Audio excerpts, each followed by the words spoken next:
It's 2 minutes past 11 right here on Orange 94.5 FM. It's a beautiful time to join you once more. We call it the update here, and incidentally, it's the first edition of its kind in 2013. We did promise you last year that we will energize or re-energize the program as much as possible to accommodate all shades of opinion, especially as we desire to make this platform a vibrant one for all opinions to thrive. It's our way of joining the global conversation, so to speak, and we enjoin you to be a part of our journey this year, 2013, just as we promise you the very best right here on Orange FM. It's a pleasure to have you join us this morning at 3 minutes past 11. I have a guest, as is tradition here. My name is Donald Falai. He was born the same year Nigeria attained independence, that's 1960. He has gone through just about every stage possible education-wise. He obtained his Bachelor of Science degree in Political Science. He also did obtain his MSc and, of course, his PhD in International Relations from the Obafemi Awolowo University, Ile-Ife, Nigeria.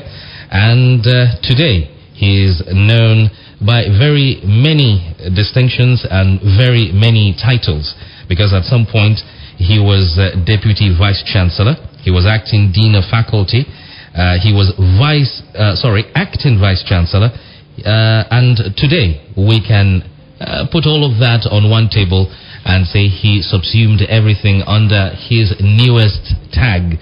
And today we describe him as the Vice Chancellor of none other but the Adekunle Ajasin University, Akungba, Akoko. I'm welcoming today to Orange FM Professor Femi Mimiko. Thank you. It's my pleasure to be here. A pleasure to have you as our first guest on the program this year. Okay, just going through your resume, you seem to have spent a lot of time at the University of Ife. Just the other day, I had a couple of young fellows here who were still undergraduates of the university, and just on the 2 minutes of having them in the studios, they started chanting some kind of anthem on the university. It became so annoying. I said, didn't the rest of us attend university? You know, we felt that way. What was it with Ife that's so special? Once again, Mr. Moderator, it's my delight to be here, and I'd like to seize the opportunity to congratulate your station on a very, very wonderful outing these past few months that you've been on air. I just hope that you keep up this tradition of professionalism that you're cutting for yourself. Thank you. It was a great delight to be at Ife. Incidentally, I granted an interview to one newspaper a couple of weeks ago, and that guy asked me why I chose to go to Ife, and I said it was more emotive than rational, because my first visit to Ife was in the night, and driving in through Road 1, I was with all the lighting, by the ambience, big structures and all of that. I just made up my mind that this is the place to come to. I spent some time at Ife. I did all my training, the basic training at Ife, first degree, second degree, and my PhD. And for me, it was a very, very useful experience. The academic orientation was good. It was rigorous enough.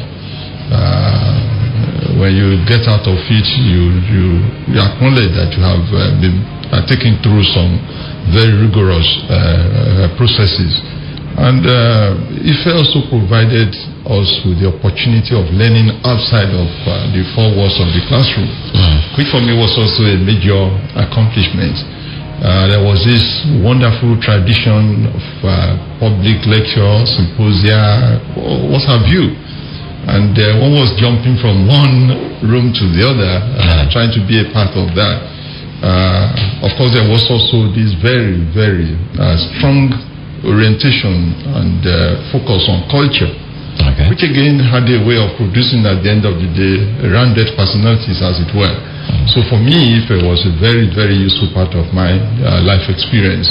I couldn't have made a better choice when I applied to IFE. Okay. I know for people of your generation who went through the university system in this part of the world, everything was deliberate. Your choice of course of study was deliberate because it looked like everyone saw what was to come in the future, so you were prepared for it. Your areas of research included international relations, comparative political economy, development, and transition studies. Was that in the grand design for you? It wasn't actually by design. As a matter of fact, I applied to do philosophy. Okay. And if I just felt I'll probably be better, seeing my profile of courses subjects, decided to offer me political science.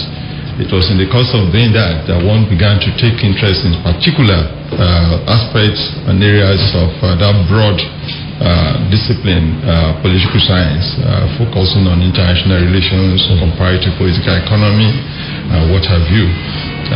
So it wasn't actually deliberate, at least in the first instance, coming in to do political science. And at IFE then, the degree we had was first degree in social sciences, focus on specialization in political science, some of that sociology, geography, what have you. It was at the postgraduate level that one began now to take interest in particular aspects of political science.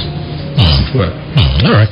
Well, it's a pleasure to have you join us. In case you're tuning in for the first time, this is Orange 94.5 FM. It's where we try as much as possible to create a platform where we can have the best of humanity and learn from their experiences. Today, we're doing nothing different.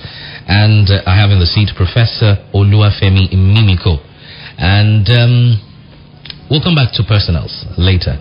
Let's start off with your stint with the Adekunle Ajasin University, Akungba, Akoko. Through the visionary administration of the late Chief Adefarati, that university came to being, and it's heartwarming to note that it continues to exist and thrive in the face of economic realities, the change in baton as per government and the rest of it, but still it continues to thrive.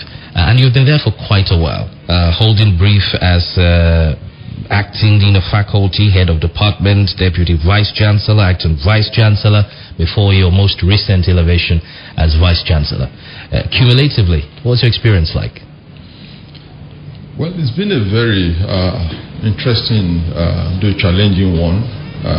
Like you noted, I happen to be part of the crop of staff, academic and academic support that left Ado-Ekiti in 1999. You recall that the university had its origins in the old Ondo State University, set up by late Adekunle Ajasin in 1982. In 86, the federal government carved Ekiti State out of Ondo State. And then you had what looked like a conceptual anomaly, Ondo State University in Ekiti State. Yes. And I think the two governments then decided to run the place jointly for 3 years, after which they were going to decide on the proprietorship. At the end of the third year, the Ondo State government had us move to Akungba, and what was left was changed to University of Ado-Ekiti and all of that. It's been a very, very interesting experience because we came into Akungba, Akoko with this mindset that we wanted to use the opportunity to really build a university that is worthy of that name. And all of us that found our way to Akungba, Akoko, we resolved, as it were, that we're going to do everything possible to grow a university that Ondo State will be proud of. I remember those early years. As a matter of fact, all the workers passed the resolution that we were not going to do anything that would amount to building instability in the place. We resolved that for 3 years, no matter the temptation, we weren't going to down tool, we weren't going to call out workers on strike and all of that. And so even when things were very difficult in the first few years, we stood by that commitment. We went on trying to build a university. One has been privileged to have been through the entire gamut of administration in the place, like you noted, as acting dean, HOD, deputy vice chancellor, acting vice chancellor. For me, it's been a wonderful opportunity to hone one's own capacity at administration. And for me also, it has always been like a social commitment.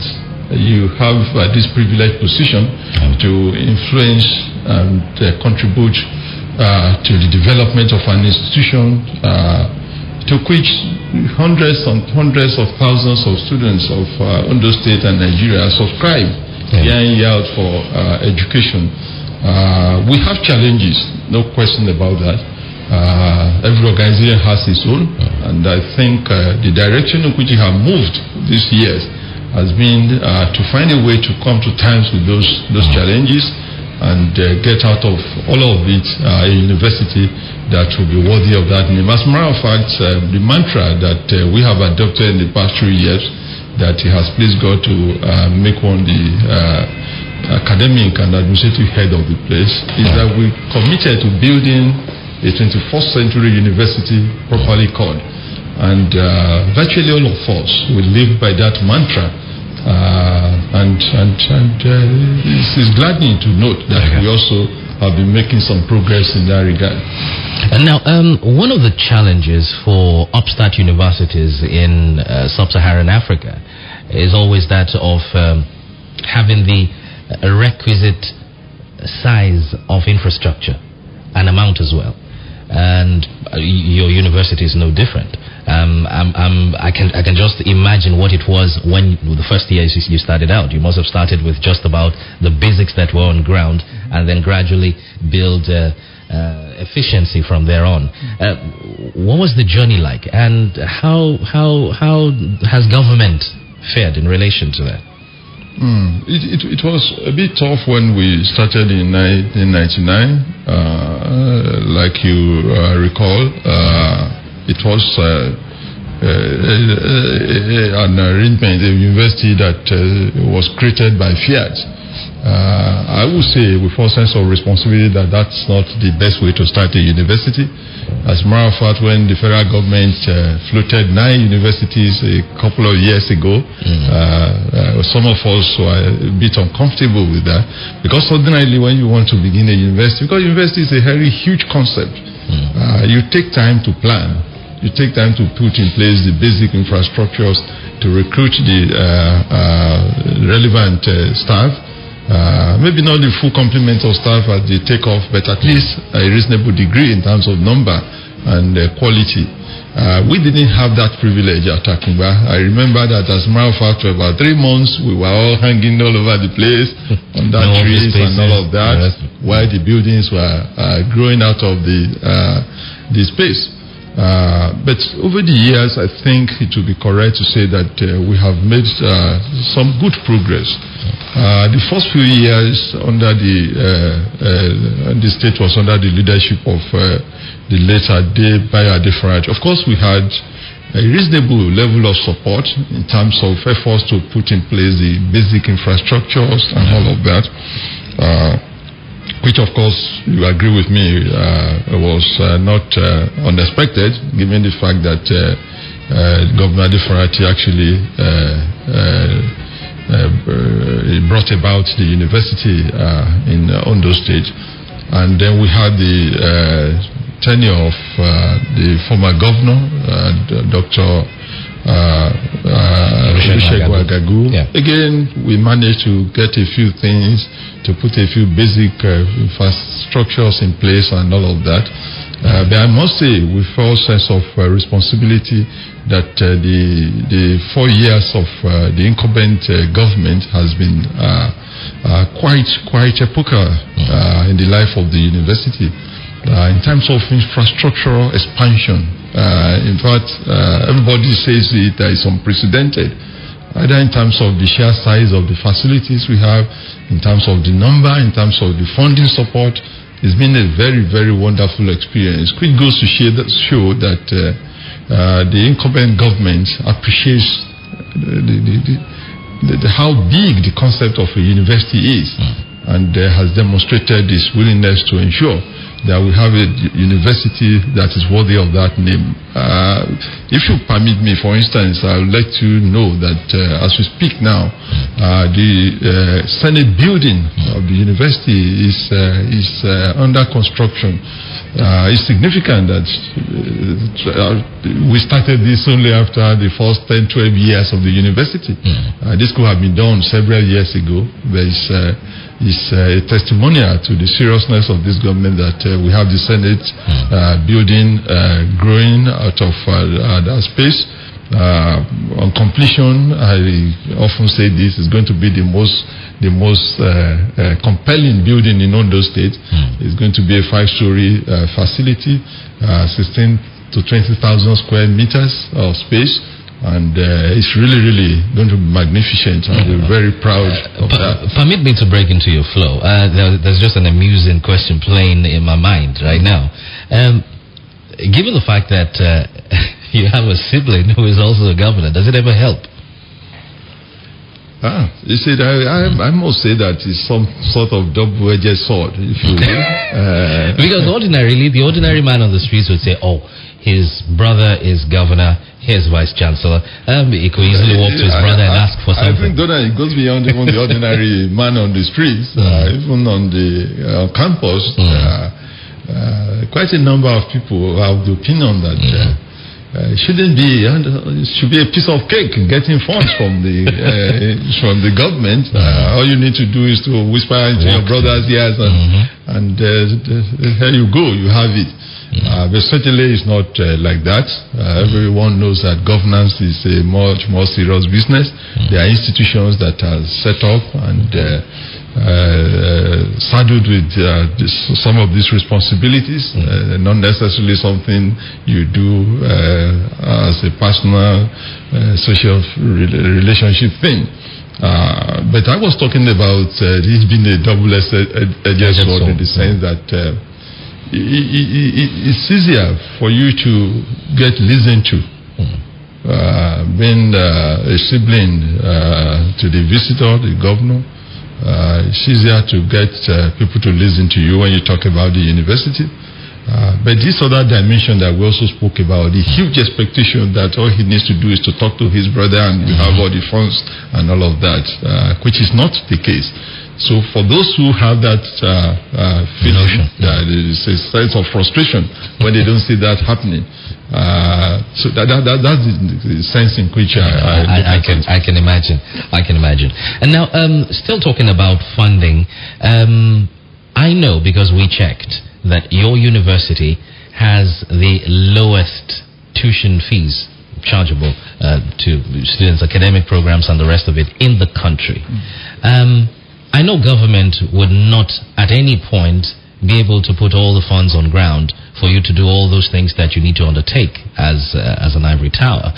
And given the fact that you charge so low by way of tuition fees and the rest of it, how do you go about funding, and how easy has it been for you? We charge, this country today, our tuition is virtually the lowest. And that's to us is a very significant thing.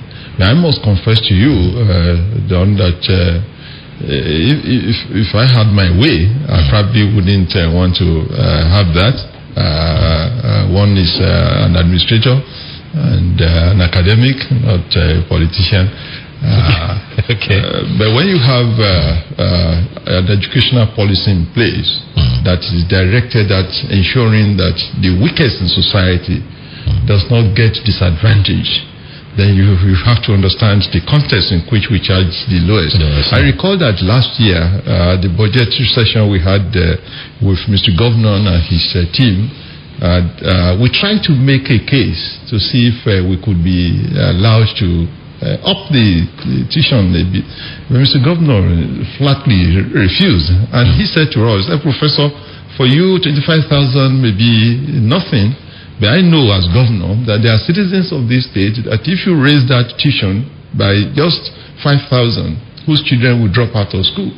And I'm not going to allow any person to drop out of school by reason of tuition.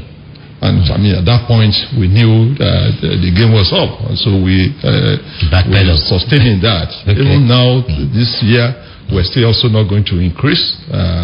We're not going to increase tuition by a single naira. That has imposed some challenges. Number one, yes, government has been very benevolent in terms of funding, especially in terms of recurrent budgeting. We have virtually all that we require in terms of day-to-day administration of the university. But that has imposed the challenge of overhauling IGR infrastructure, which again, in a way, has been something like a blessing. Because we now have expanded our capacity to generate funds, and we have some good results in that regard. As a matter of fact, I recall that at the last council meeting we had, council expressly commended the university administration for doing so well on this front.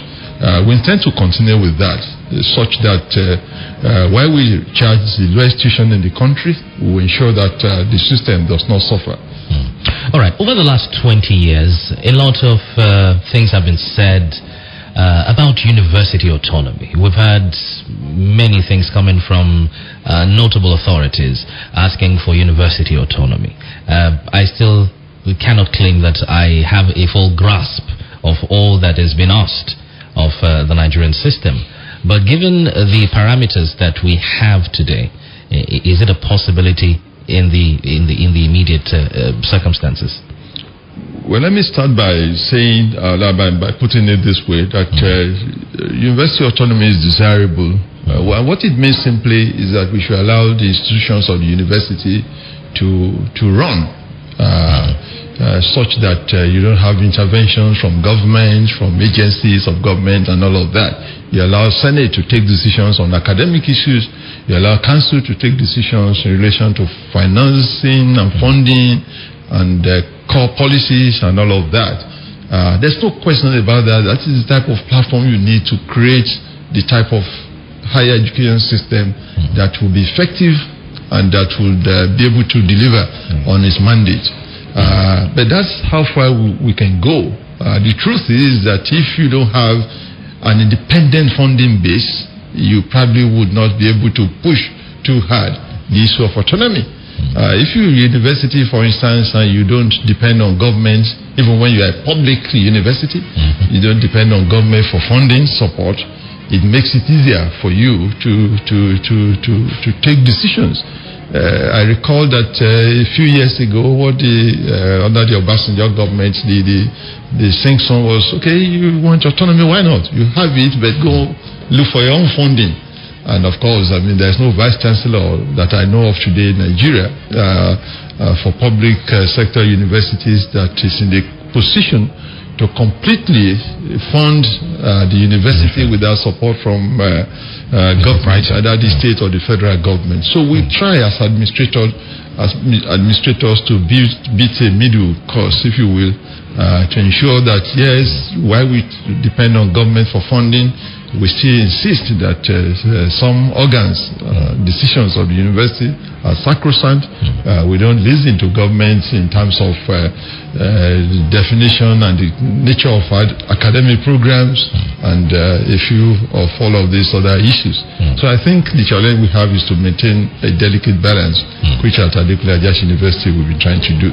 All right. In case you're tuning in, this is Orange 94.5 FM. It's 26 minutes past 11, and Professor Femi Mimiko is in the seat as our guest on the update today. We're talking about education generally.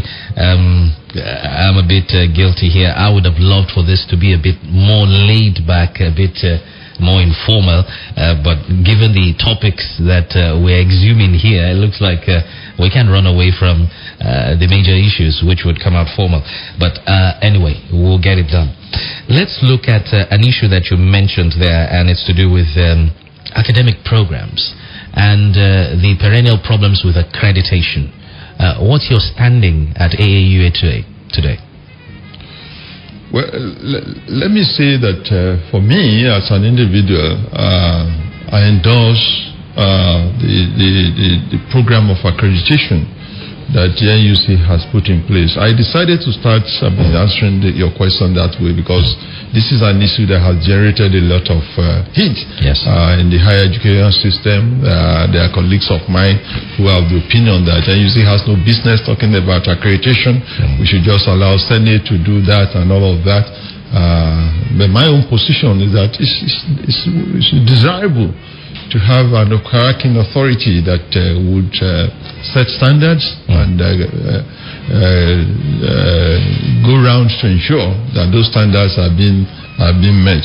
When I came in as Vice Chancellor, I decided that it was necessary to overhaul our academic programs, and we moved in that direction. We improved on not just the number, but also the quality of our staffing. And we also tried to do a few things, all directed at deepening the integrity of our academic programs. And then we've in the past 3 or so years, we've hosted the NUC accreditation teams, I think on 2 or 3 occasions. I'm delighted. I mean, I'm happy to announce that as of today, all our programs at Adekunle Ajasin University have NUC accreditation. We have about 51 programs. The 2 programs that looked a bit problematic because we had back-to-back interim accreditation twice.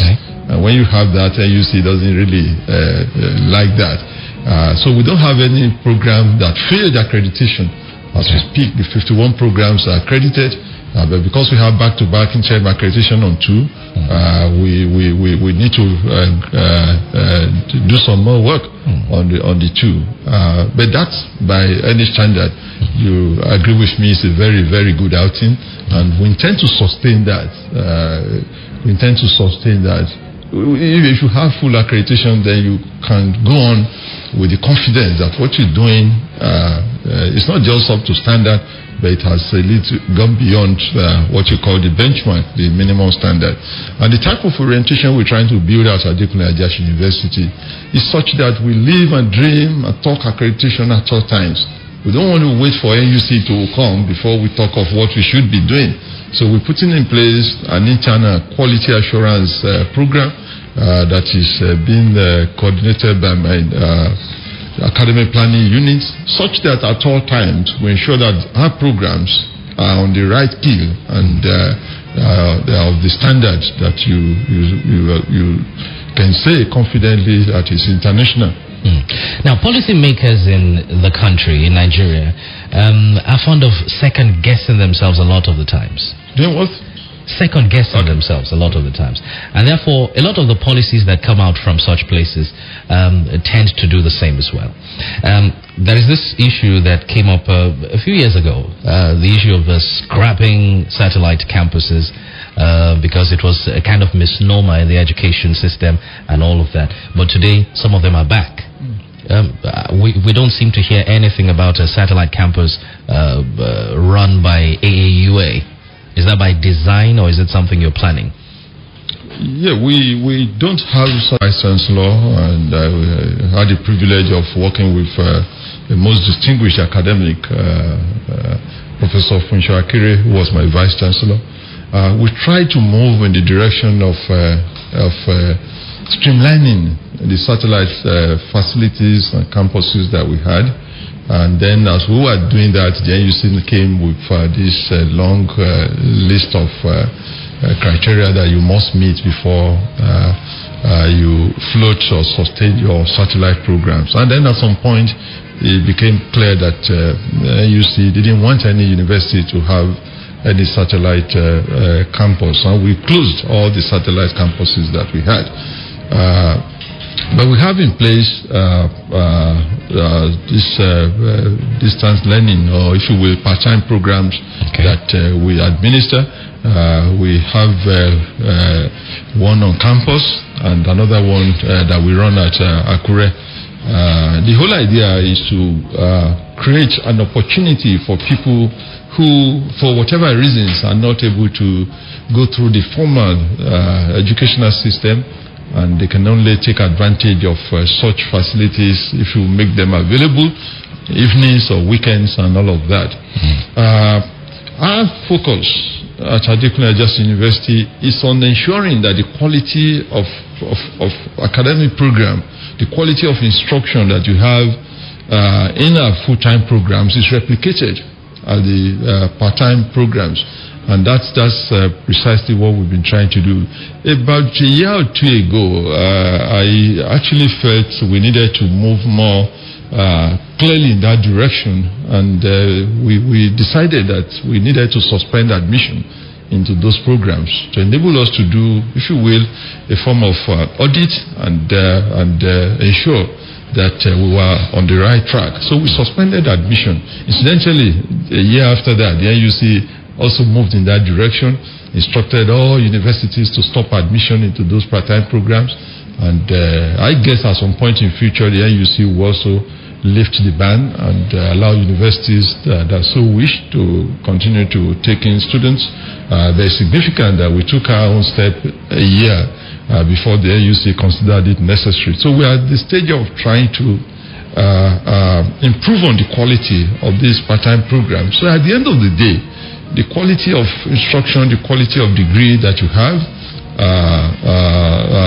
for undergraduates that came to school on full-time basis will just be the same as the quality of education that those who subscribe to our part-time programs will have access to. That's the direction in which we're moving now. Okay.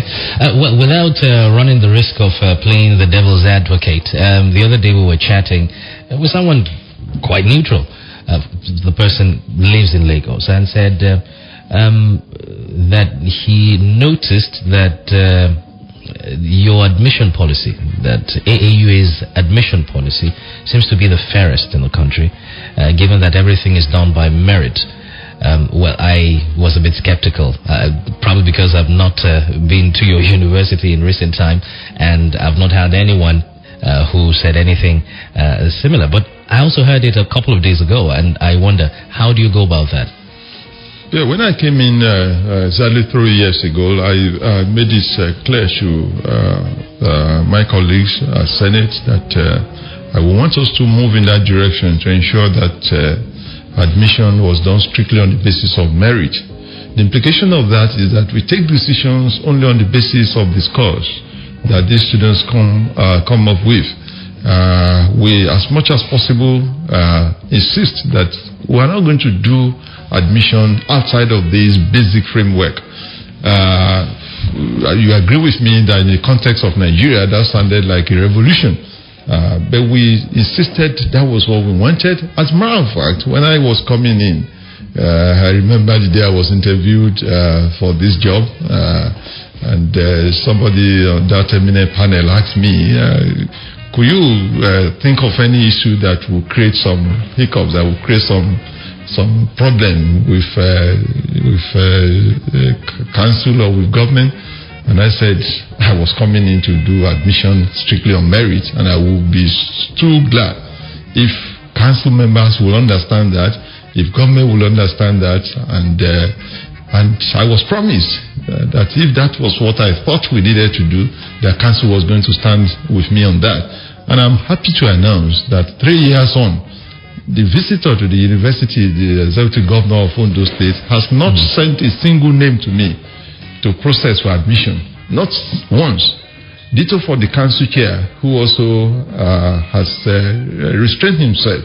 It's not that these distinguished gentlemen are not under pressure by their constituents, but they have, in the spirit of autonomy that you spoke about earlier on, they just demonstrated the discipline not to send names to us. And I tell people, said, if my visitor is not sending names to me, the chair of council is not sending to me, the deputy governor is also not doing that. So it's easy for me to find a way to insist and continue with that project, that program. The only people we give some consideration to outside of this perhaps will be those who, for security reasons, have to be on campus. I mean, we don't need to dilate on that too much. But by and large, I think God has helped us. Senate has been so wonderful.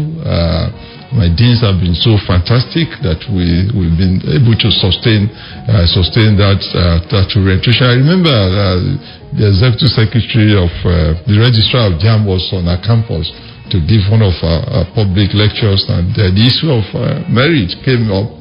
And a lot of issues were raised about catchment area, about educational disadvantage. But at the end of the day, we all agreed that what Adekunle Ajasin University decided to do was a unique thing that also deserved to be supported. Because I asked that question because it's a particularly vexatious issue nationwide. You find a situation where a university has a backlog of applicants seeking admission in their hundreds of thousands sometimes, and then you find someone who's well-heeled, who does recommendations and the rest of it. Now, I'm a bit familiar with the time of Professor Akungba while he was Vice-Chancellor of the University of Ado-Ekiti, and I remembered back then that, of course, the policy was there, but then admission lists were rolled out from his personal computer that was on his table. So, you have your policy there. Implementation is not always going to be done by you. So how do you monitor your system to monitor compliance and effectiveness? What Professor Oyebode was doing would probably come under that rubric of micromanaging. And you see, top administrators are compelled to do that once in a while because at times it becomes very difficult to find individuals that you can really be sure will do exactly that which you have given out as instructions. At Adekunle Ajasin University, what we have done, well, I'm happy that the university is blessed with a crop of people that are competent and have integrity. I made it clear to the technical people who work on this admission thing that this is the policy, this is the position, and it will just be in everybody's interest that you don't go outside of this. And I also go out of my way once in a while to monitor, to try to ascertain the degree of compliance to the directive and the instructions we give. And I can report that by and large we have worked very smoothly on that, and I haven't found this past few years any major problem in that regard. We had an experience a year or two ago when we got reports that some unconscionable elements had the way of penetrating the computer system, not just here at Adekunle Ajasin University, but also through JAMB and all of that. The nature of the report was such that I felt it wasn't something we could handle internally, and I brought in the security services, and they did a very thorough job. We got to the roots of that, and what looked like a racket was busted, and I think we are on course in that regard. I personally feel that we do a lot of second guessing in this country. You know why? There was a time when there was nothing like JAMB. You have your school certificate papers, you apply to a university for admission, they call you for some kind of interview, they interview you, they find you suitable enough, they offer you admission.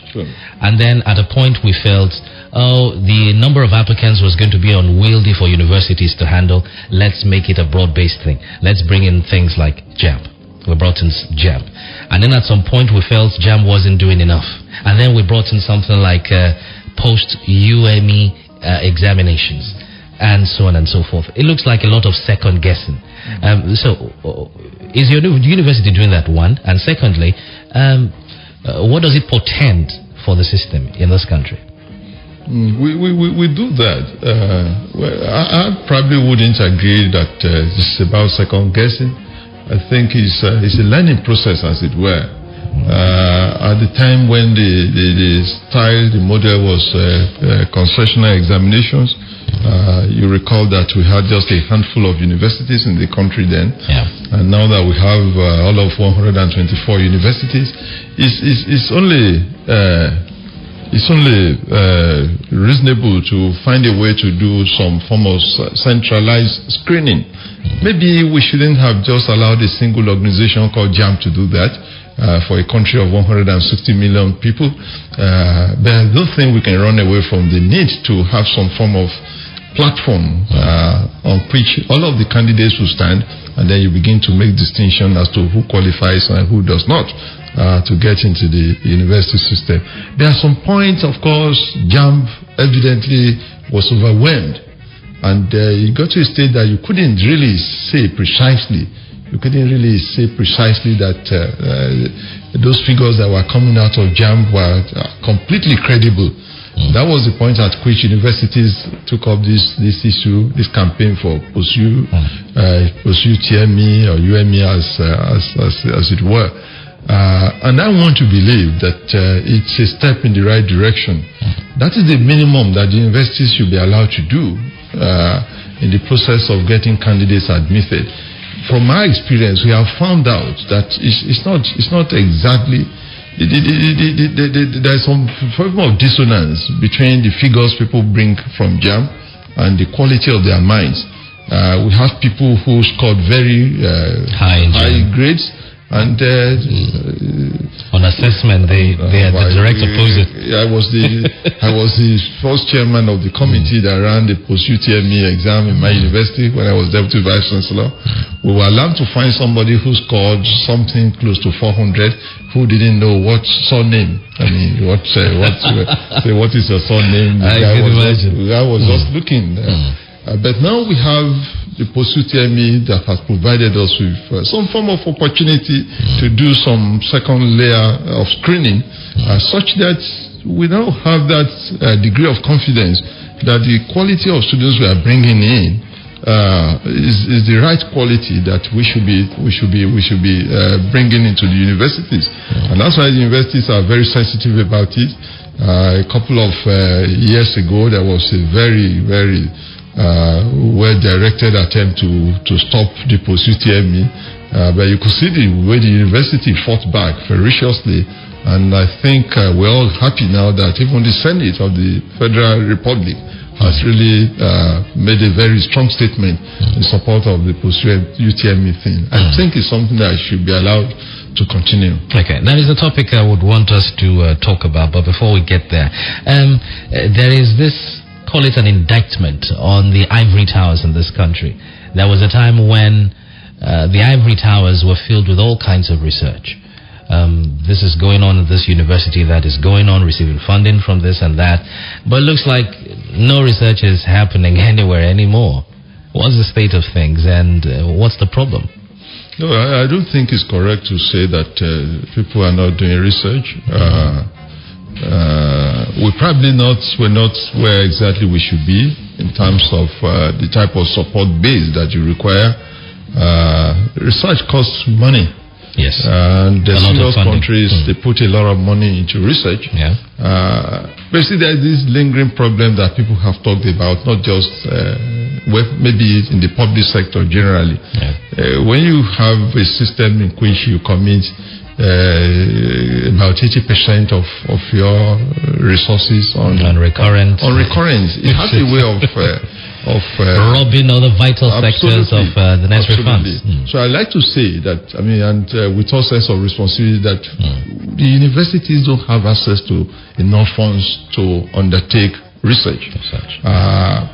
If you look at what our colleagues accomplish when they have opportunities for fellowship, they have grants from abroad, they go to facilities, laboratories out of the country, you know that it's not a question of lack of capacity on the part of academics and researchers. It's a question of whether the environment is conducive enough, and that includes whether we have access to the quantum of funds that we require.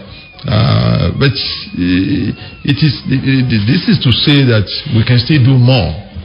We can still do more in terms of research, and in my university we are putting a lot into this.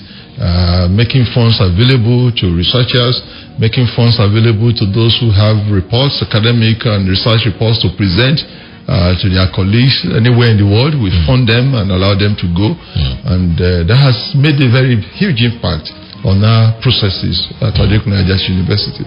Okay. All right. Let's look at the issue of unions.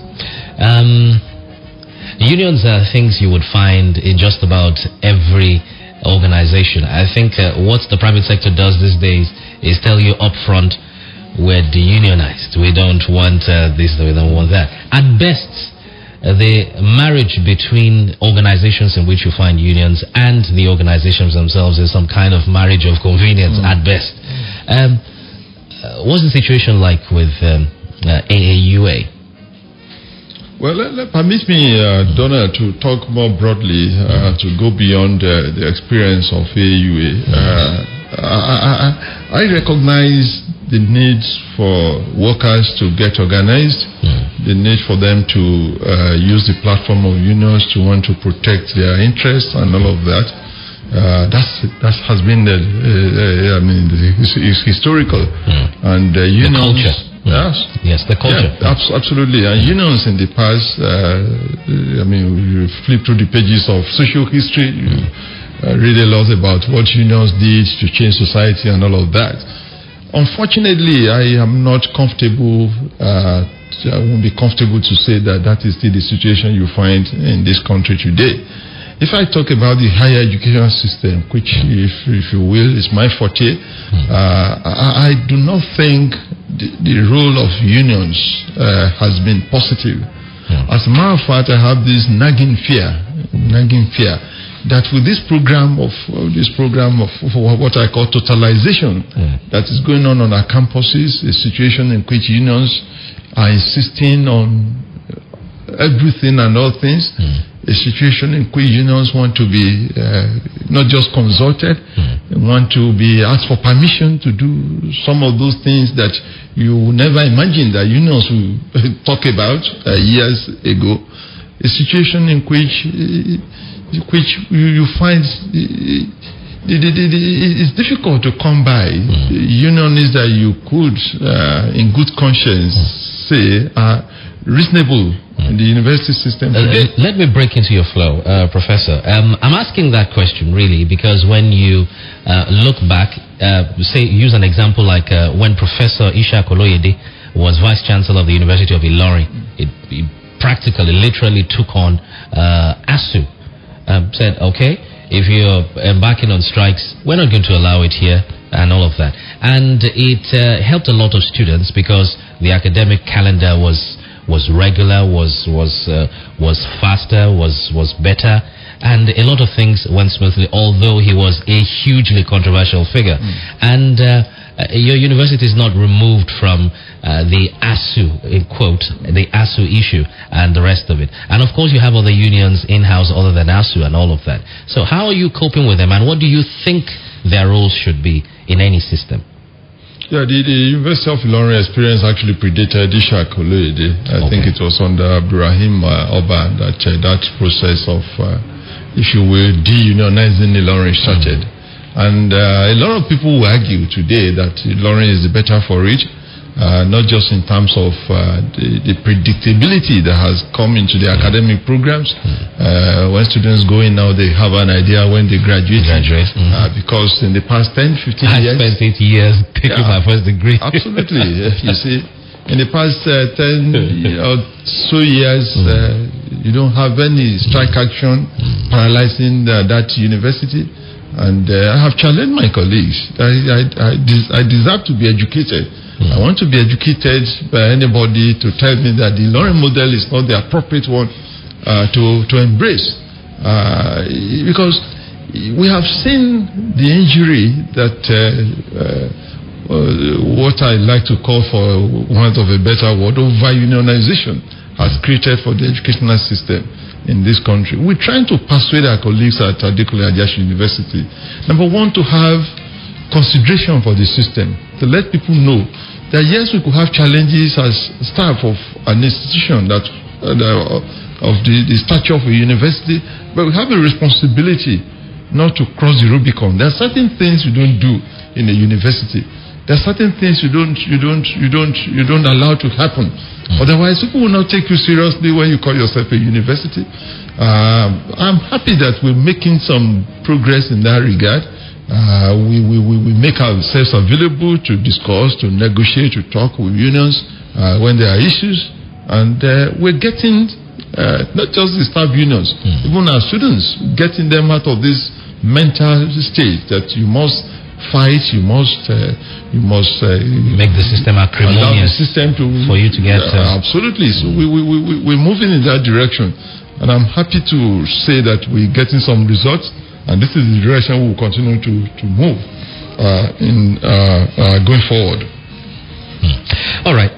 Yes, I almost forgot this issue, and it's to do with the seeming dichotomy between university education and polytechnic education. And this is, of course, removed from AAUA. I'm just trying to feel your direction, your feeling about this. There was a time when the country seemed to say polytechnics, of course, it's a full calendar that took them to a height almost at par with degrees, but they are not actually degrees. Universities should, and there was some kind of discrimination in the system. But what do you think the proper model should be? Well, I've been privileged to speak on this on a number of occasions. I've also written both academic and journalistic papers on this issue. I think it's part of the inanity that you have in the Nigerian public space. When we pose the question whether HND holders and university degree holders shouldn't be put on the same pedestal and all of that. As for me, that's a wrong way of posing the question. The issue is not which one is more important. The question to ask is, what is the original concept? Why were polytechnics established? What was the purpose for establishing universities, not just here in Nigeria, but globally? I mean, Nigeria is a latecomer to higher education administration. But the truth is that, and this can be gleaned from the national policy on education, polytechnics are set up to provide middle-level manpower for the national economy, whereas universities are set up to train people who are more theoretical in orientation, who are more conceptual, who will provide the leadership in the workplace. But when you begin to do as we do in Nigeria, to say HND holders and BSc, BA degree holders, are they equal? They are not equal, and they should not be equal. And any attempt to create the impression that they are equal is injurious to the system. And I say this, I put it this way: there is no country that will develop if you don't have that type of system that produces what we call HND holders for the national economy. Right. The country will not grow. There will be a huge gap. So when we say they are not equal, it is not to suggest that HND holders are inferior. It is not to suggest that they are not needed in the national economy. But the truth is that they are not the same. We don't have the same orientation. Those who go into the university, the type of curricula we run, the type of training we give, completely different from what you have in the polytechnic system. So trying to equate the HND program and the BSc program, I think it's a misnomer. Okay. All right. Unfortunately, we do not have a lot of time left for us to broaden that issue. But just very briefly before you go, there was this issue of allegedly of you being issued a 14-day ultimatum by some union, I think, for you to reinstate some sacked workers or something like that. Are you aware of that, and what's your reaction to it? I'm not aware of that. Okay. I was still on campus as of yesterday. Okay. There's no big deal about this issue. I guess it's in relation to some staff that were recently disengaged. Why? You see, the truth is that every organization at critical moments must reassess its standing and make judgments in terms of the quality of men you need in the system, the quality of credentials, and all of that. In the process of reorganization, if some members of staff are no longer useful to the system, if the services are no longer required in the system, you can't just keep them on. The university is not, with all a garage of sorts. It's not a place where you just keep everybody. It's not a social service thing. It's an institution that has a purpose, that has direction. The truth is that as you disengage those who are not relevant to the system, you also employ people to fill positions, so that the university at all times is in the right position to fulfill its mandate. This is what we try to do. So 14 days ultimatum, I'm certainly not aware of that, and when we get to the brief, we'll cross it. All right, Professor Femi Mimiko, born May 1st, 1960. Labor Day, huh? Yes, by the way, born on Labor Day 1960, the same year Nigeria was to attain flag independence. How does it feel to be born in that year? Well, I feel great that it's good that one is a bit older than Nigeria. Okay. I'm just happy being Nigerian. All right. Well, it's a pleasure to have had you join us on this very first edition of the update right here on Orange FM this year, 2013. In case you're just tuning in, this is the update in its dying moments, at least in this edition. And I would like to thank you for being a part of our program today. Professor, thank you so very much for taking time off to be with us. It's my pleasure to be here. Good afternoon, dear listener. Okay. All right. We will go now. But remember what we try to do with this platform. It's essentially a public accountability forum where we bring leaders of thought, people saddled with specific responsibilities, not only to talk about their experiences, but also for us to feel their influence on issues and then interface with the rest of society with whatever information we're able to glean from their activities here.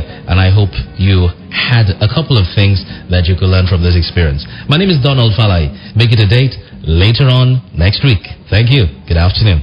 Thank you. Good afternoon. Thank you. Good afternoon. Thank you. Good afternoon.